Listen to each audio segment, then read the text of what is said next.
Puppy come home, take one. Good morning, everybody. Good morning. Hi, it's Saturday morning here in Long Beach, California, March 22nd, and I kind of want to just take some time this morning and talk about pretty much some of the more pertinent things you need to know about adopting puppies, such as paperwork. What to expect if you went to a dog breeder or a pet store, for example.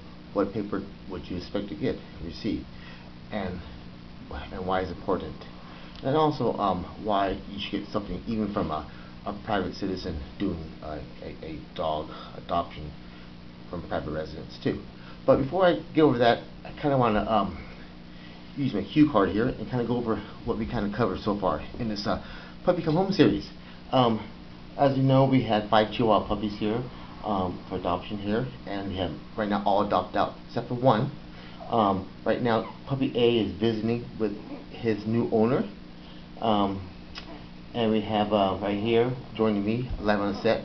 We have puppy B, C, D, and E. Gave them numbers instead of names, make it a little easier. Okay, guys. Hang on there. So anyway, so far we kind of covered things like the birth of the puppies, the first solid food they had. We talked about the dog house, the one I made on wheels, kind of opens up and stuff. We kind of covered the doggy day in outside, so I had a little play area that's secured. Plus, they're free to roam the backyard too. We talked about having the puppies, giving the puppies a dedicated play area. By dedicated, I mean something that they have that they can own and identify with. Is there area to play? Is there area to eat? Is there area to take care of business? So it's important that puppies feel like they have an established area, not constantly moving. Something that you give them, that's their area, and they can play there, eat there, whatever. Okay. Some techniques we kind of talked about was things like making life easier, using something to keep things not so soiled up while they're getting trained, housebroken. Behind me here, I got a nice little thing from Foods for Less. I picked it up. Went shopping. They use this in the stores for their products. I just snagged one, and that's empty, and take it to the cashier, pay for my groceries, and take it home with me. It's great. You lay it down under your dog house or someplace, and get them in the habit of using that to take care of the business. We also covered like bathing the puppies, and we had a sneak previews into their life. Their early morning wake ups, how they are. Like right now, it's 6 in the morning and they're already going crazy. And we talk about the first walk outside, and some sneak previews into the puppy's life. So I just want to kind of sum up what we kind of covered so far. So anyway, let's get down to today. Today we are going to talk about the paperwork you get for dogs, okay? Alright, so let's discuss that. How's everybody doing this morning? Everybody's fine? Okay, good. Good to hear that, It's a beautiful Saturday morning here in Southern California, and Long Beach. We have the best weather here, and life is just great. It is great. Okay, so let's get to, thank you. Thank you very much, everybody. Thank you. So let's kind of talk about that stuff. Okay.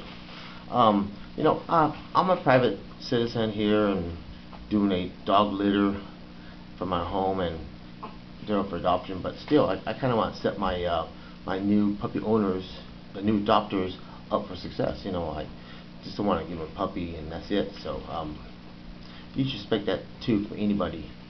Well, especially legally from a business, a dog breeder, a pet store, a pet shop, legally, and from a private citizen in their household. You should expect something, not just hand them some cash and walk away with a puppy. You should get something from them, even though the law really doesn't apply to them that as much. You should get something so at least they can acknowledge that they know about caring for a puppy. Okay, so I do little packets, little welcome packets. This one's for puppy E, by the way. I'd say puppy E is going to be hey guys, puppy E is going to be visiting his new owner today. So in a welcome packet, I kind of put a few things there for them. I put together. A little disc that kind of talks about taking care of a new puppy. What to expect. Your first new puppy. I have information on getting your pet microchipped. What it takes to get microchipped. Basic information there. Also, not endorsing any kind of products, but something that food products maybe. Something that they can learn about. Different kind of food samples. Different brands out there. The whole idea is kind of generate the thought process into what to feed your puppy. And also information on what's going to be a good pet owner. First of all, there's no dog biting, okay? So there's play biting now, but that's one thing you want to let your pet or your new pet owners know about, that dog biting is not a good thing to have. It's illegal. Nowadays you can call numbers anonymously and report that kind of stuff, okay? So no dog fighting, okay? Also, there's full information on pet care. You can pick up these pamphlets at any animal shelter, any place in town that has animal care facilities, and they're free. There's information.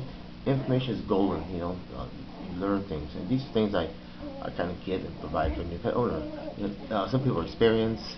Still, they're walking away as a new pet owner for a new puppy that's being adopted. So that's the way I treat it. So, and also to any place will have information on places like dog parks, loss of bound procedures, low cost clinics, dog training classes, and this stuff you can download off the internet too.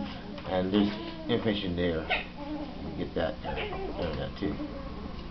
Okay. And basic safety of dogs. They are animals that peek, poke, and prowl around backyards. So make sure they know about things like insects and poisonous animals in the area. Especially here in Southland, we have owls, eagles, coyotes, and mountain lions. So make sure that the new pet owner knows that these puppies are pretty much considered food for other animals, so they should be attended. And being Chihuahuas, they're more susceptible to that kind of stuff. Right. I also include information for them, such as local veterinarians in the area. They can look up local animal control facilities. They have information on low cost clinics, shot clinics, inoculation clinics, health checkup clinics, that kind of stuff. So that's kind of this general information for their benefit as to how to take care of their puppies. Okay, but specifically, we're going to go over some of the paperwork that you should expect when you pick up a dog. Okay. First one you want to make sure you get, bottom line, is your receipt. Your receipt for payment, okay? I'm not showing any personal information here, just somebody else's stuff, but let's focus up here. This is a puppy adoption receipt. It includes information on the deposit they made and receipt of that deposit and payment. So that makes sure that you are clear that you own the puppy, okay? Also is it's general practice for places to give you a contract, an agreement, a contract or something regarding a adopting a puppy, and they get pretty lengthy, 2 pages pretty much. This is kind of drawn from, based on some of the adopting contracts put out by places such as Humane Society. This is not endorsed by them, but it's based on kind of what they do too. They talk about the adopter having obligations to take care of the welfare of the new puppy financially, be financially responsible, seek medical attention when necessary, go through procedures of getting the puppies inoculated, vaccinated, and licensed. And that's covered in the agreement too. So it's pretty straightforward. Main thing are spaying, neutering, medical checkups, health checkups. Just make sure your puppy stays healthy, and realizing that if you don't comply with that, it's possible that animal control can at any time walk on the property, confiscate the animal, and take it back. That's possible. That's part of being a pet owner. So the new adopters should know that, and that's pretty much what they can expect from anybody, and they should expect that also too from a private citizen that is adopting out their own litter too. So responsibility is on both sides. Okay, adopting out and adopting. Okay, so it is going to cost. So that's one thing to keep in mind. Another one too is you look forward to from a breeder, pet shop, and also you should expect this from a private household, is something about the health information on the puppy.